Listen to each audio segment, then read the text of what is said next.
The blower resistor in 2002 to 2006 Chevy Tahoes commonly fails, causing the AC and heat fan to only work on high or not at all. This resistor controls fan speed by regulating electrical resistance. It's located behind the glove box and is prone to overheating, corrosion, and electrical shorts due to its design. Ignoring this can lead to melted wiring or even a fire risk. Automotive experts estimate a 60 to 70% failure rate in these model years. Start diagnosing the blower resistor issue by checking if the fan only works on high speed or doesn't work at all. This is the most common symptom of resistor failure. Use a multimeter to test resistor continuity. Check each speed setting for proper resistance values. If you get infinite resistance on any setting, the resistor has failed. Replacement is straightforward.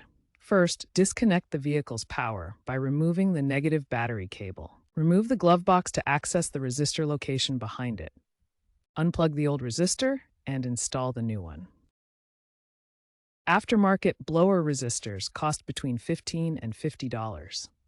They're readily available from auto parts stores. A forum case study shows that adding a capacitor alongside the resistor replacement can extend fan life by stabilizing electrical flow. Replacing the resistor fixes 85% of HVAC issues without needing a full motor swap, saving significant repair costs.